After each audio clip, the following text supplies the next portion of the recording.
राजस्थान सरकार स्वास्थ्य योजना (RGSS) के अंतर्गत समस्त राजकीय एवं अनुमोदित निजी चिकित्सालयों के माध्यम से कैशलेस चिकित्सा प्राप्त करने के लिए राज्य बीमा एवं प्रवाही निधि विभाग ने राज्यकर्मियों, चिकित्सकों और अनुमोदित हॉस्पिटलों के लिए 6/5/2022 को नए दिशा निर्देश जारी किए हैं। अब लाभार्थी नए दिशा निर्देशों के अनुसार ही RGSS स्कीम में कैशलेस सुविधा का लाभ ले सकते हैं। ये नए दिशा निर्देश क्या हैं, इनको बिंदुवार समझते हैं। राज्य बीमा एवं प्रावधायी निधि विभाग ने 6/5/2022 को एक आदेश जारी किया है। इस आदेश के अंतर्गत जो व्यवस्था अब निर्धारित की है वो इस तरह से है। राजस्थान सरकार स्वास्थ्य योजना RGSS के अंतर्गत समस्त राजकीय एवं अनुमोदित निजी चिकित्सालयों के माध्यम से नकद विहीन चिकित्सा सुविधा प्रदान की जा रही है। इस क्रम में उपचार परामर्श हेतु निम्नानुसार व्यवस्था निर्धारित की जाती है।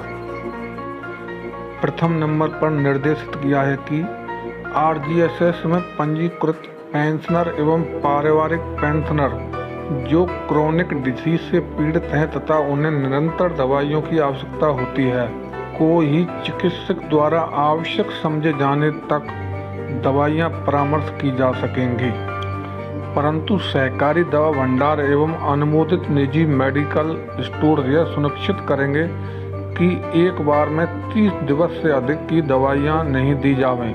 शेष सामान्य बीमारियों से पीड़ित किसी भी लाभार्थी को एक बार में अधिकतम 15 दिवस तक की दवाइयां ही परामर्श की जा सकेंगी।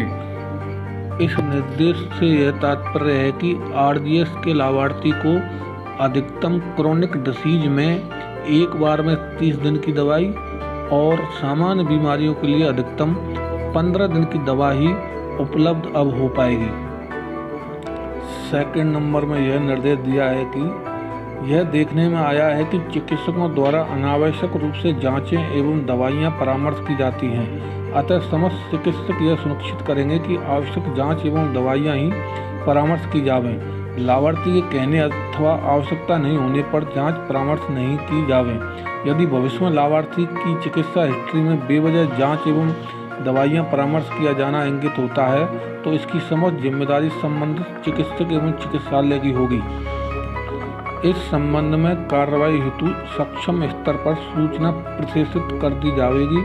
अनावश्यक करवाई गई जांचों के लिए कोई भुगतान देय नहीं होगा।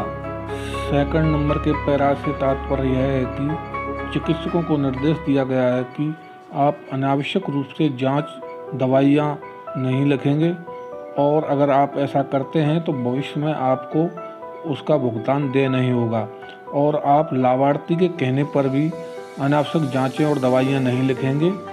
अगर ऐसा करते हैं तो समस्त जिम्मेदारी चिकित्सक एवं चिकित्सालय की होगी और इस संबंध में अग्रिम कार्रवाई भी की जा सकती है। तीसरे बिंदु में दिया गया निर्देश लाभार्थी के लिए बहुत ही महत्वपूर्ण है। इसको लाभार्थी ढंग से समझ लें। इसमें निर्देश दिया गया है कि CGSS के अनुरूप RGSS में भी एक लाभार्थी सदस्य के लिए प्रतिदिन सामान्यतः एक OPD परामर्श ही अनुमत होगा। यदि आवश्यकता होती है तो चिकित्सक की लिखित अनुशंसा के आधार पर 2 और OPD परामर्श प्रदान किए जा सकेंगे। इस प्रकार केवल विशेष परिस्थिति में ही एक लाभार्थी सदस्य के लिए प्रतिदिन अधिकतम 3 OPD परामर्श ही अनुमत हो सकेंगे।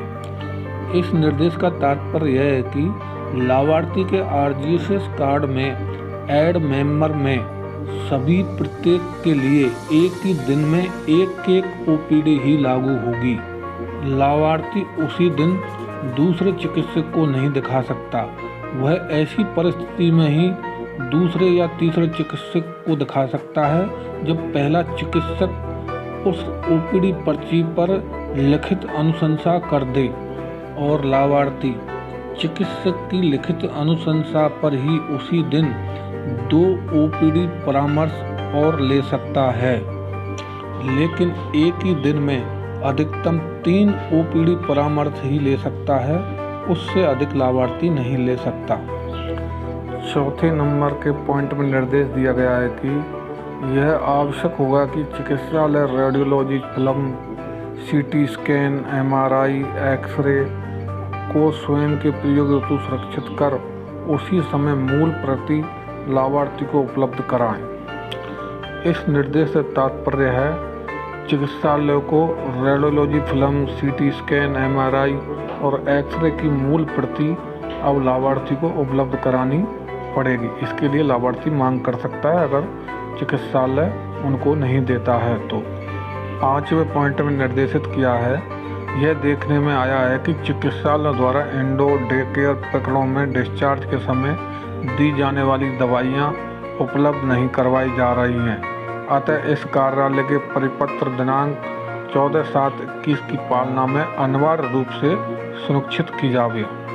इस निर्देश से तात्पर्य है कुछ चिकित्सालयों के द्वारा लाभार्थी जब भर्ती होता है तो उस समय उसको डिस्चार्ज किया जाता है तो वो लोग दवाइयों को आउटडोर में काट देते हैं, जबकि उनकी दवाइयाँ इंडोर बिल में ही कटेंगी। तो इस निर्देश में इसी बात का निर्देश चिकित्सालय को दिया गया है कि अगर डे केयर या इंडोर में मरीज भर्ती होता है तो डिस्चार्ज के समय आईपीडी बिल के अंदर ही दवाइयाँ का बिल बनेगा। 6 नंबर के पॉइंट में निर्देश दिया गया है कि राज्य के चिकित्सक अनुमोदित चिकित्सालय के चिकित्सक द्वारा स्वयं के घर पर आरजीएसएस लाभार्थी को देखे जाने की स्थिति में परामर्श पर्ची पर ओपीडी नंबर लिखा जाना अनिवार्य होगा। इस निर्देश से तात्पर्य है कि कोई भी राज्य के चिकित्सक या अनुमोदित चिकित्सालय का चिकित्सक अगर घर पर ही लाभार्थी को दवाई लिखता है तो उसे अब रिकॉर्ड मेंटेन करना पड़ेगा और उस पर्ची पर ओपीडी नंबर और दिनांक लिखना उसके लिए अनिवार्य होगा। यह निर्देश चिकित्सकों को लिए दिया गया है। 7वें नंबर के पॉइंट में निर्देशित किया है, यह आवश्यक होगा कि चिकित्सक परामर्श पर्ची पर रोग की प्रकृति, प्रकार, लक्षण तथा दिनांक के साथ स्वयं की मोहर में नाम, पदनाम, चिकित्सालय का नाम एवं आरएमसी नंबर सहित अंकित करेंगे। यह निर्देश चिकित्सकों को दिया गया है कि आप घर पर जब भी ओपीडी परामर्श देंगे तो उस पर रोग की प्रकृति, प्रकार, लक्षण, दिनांक और अपनी मोहर, पदनाम, चिकित्सालय का नाम और आरएमसी नंबर अंकित करेंगे। जानकारी उपयोगी लगी हो तो वीडियो को लाइक और शेयर जरूर कीजिएगा। और हाँ, अगर आपने अभी तक चैनल को सब्सक्राइब नहीं किया है तो चैनल को सब्सक्राइब जरूर कर लें, जिससे आपको भविष्य में आने वाले नए आदेश और न्यू अपडेट सीधे ही यूट्यूब पर मिलते रहें।